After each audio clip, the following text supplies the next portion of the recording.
Hey, my fellow book people, welcome back to Reading Sprints and Chai Sips. And I'm your girl, Sasha Bonet, Sasha to you. How is everybody doing? I thought today would be a great day. It's a little gloomy outside.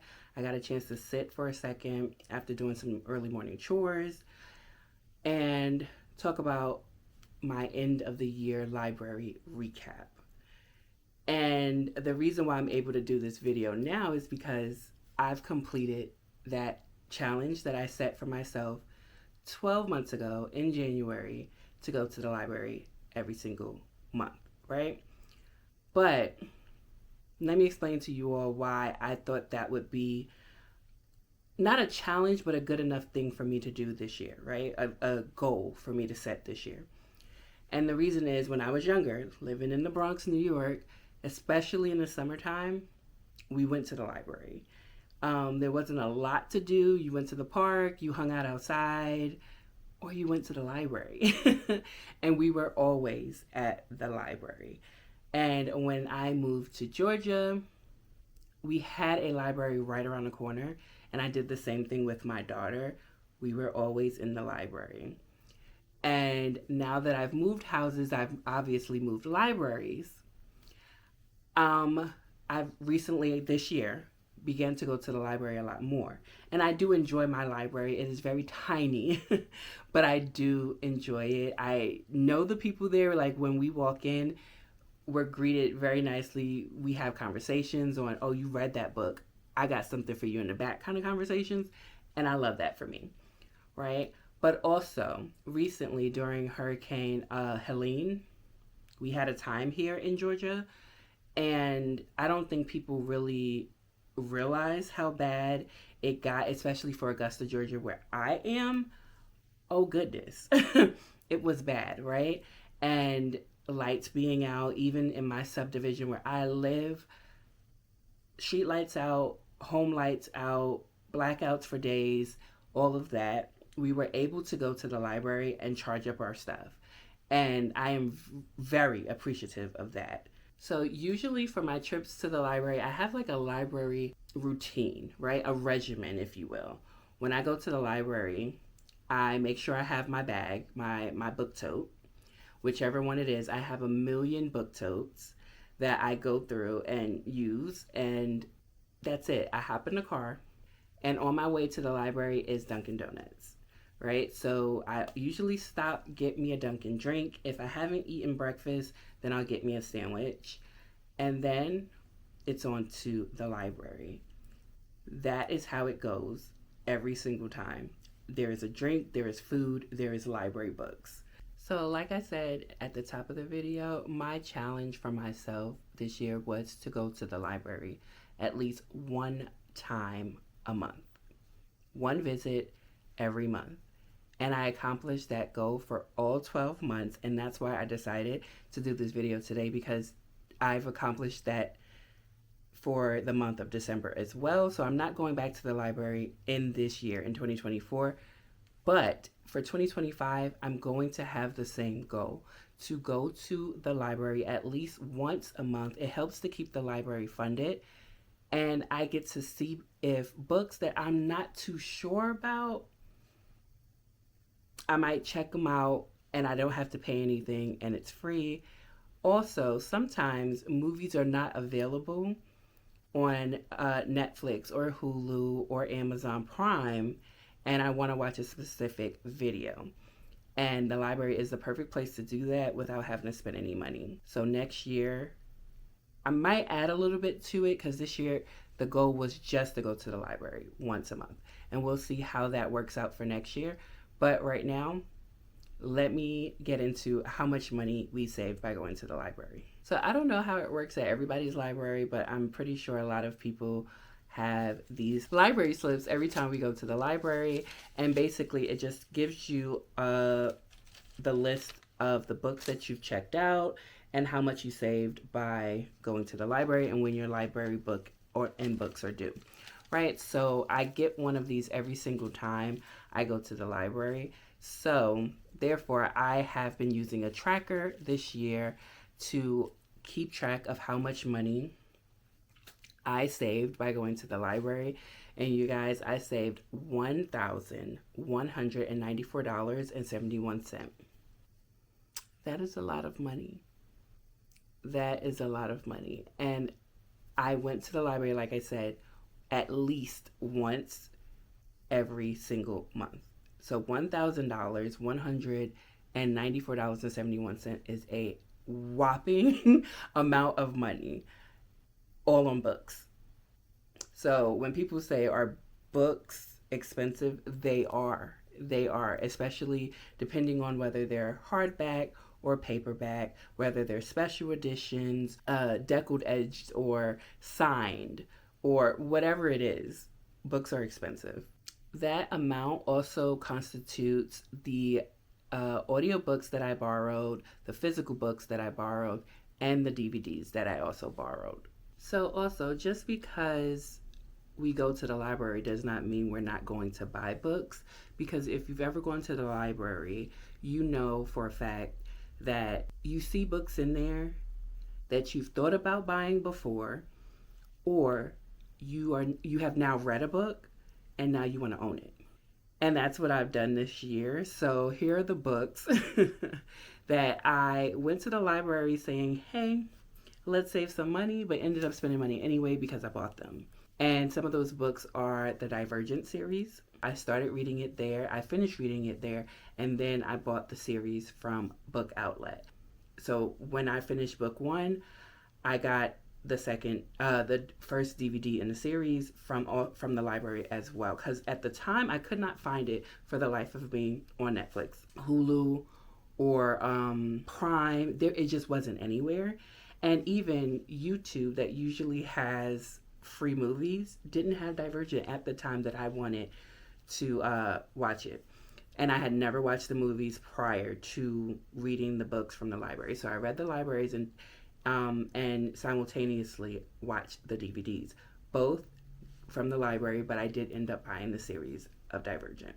Next series I bought after reading it at the library was the African Immortals series by Tananarive Due. That series from book one, it blew me away. So I already knew that by the time I got to book two, I was going to buy the series.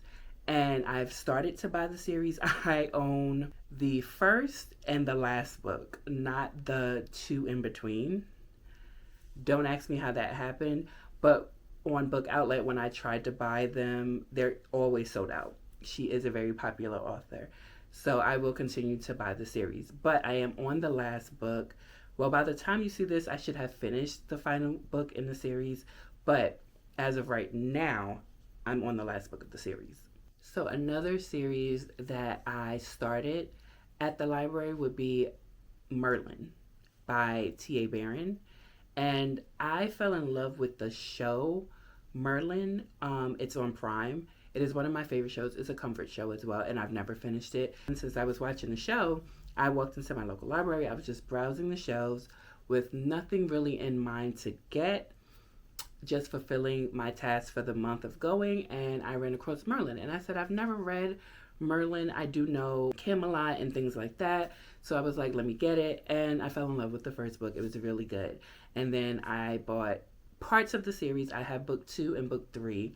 Don't have book 1 because for whatever reason, again, Book Outlet does not ever have book 1 of any series that I'm trying to get at the moment. But since I read book 1 at the library and I picked up book 2 and book 3, I own them. I'll read them possibly in the upcoming year. Another series that I started and will finish from the library is the Black Dagger Brotherhood. Do not judge me, judge yo mama, because I fell in love with that series as well. Actually, they were big as hardcover books. And I got them from the library. They were in the last row of the library of that fiction section. And I was like, I've never heard of this. And let me check them out. So I got the first one. I blew through it, returned it, make sure I kept putting them on hold at the library so no one else was picking them up. And I didn't know whether I knew they were older books, but I didn't know if they were popular or anything like that or had ever been popular. I'd never heard of these books before. So I read the first 6 books from the library, and then I stopped getting them, and I said I want them. And I wanted them in a specific way because originally they came out in mass market paperback. That's another series that I have bought almost in its entirety. I'm missing little books here and there that I have not been able to pick up from either Book Outlet or Second and Charles, but my collection is almost done and I'm enjoying it.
But I could not get it on Libby. It wasn't available on Libby at the moment that I was going to read it. My local library got it for me, and it was in CD form. It came in like 8 CDs.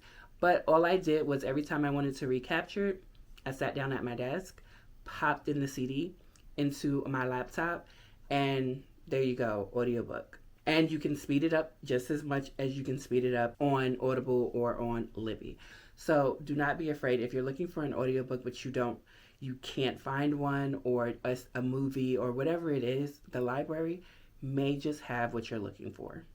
Okay, now I want to talk about popular book series. Just one in particular that I got from the library. Now, do not come for me, but I started the Kings of Sin series by Ana Huang at the library. I got all the way up to book 4.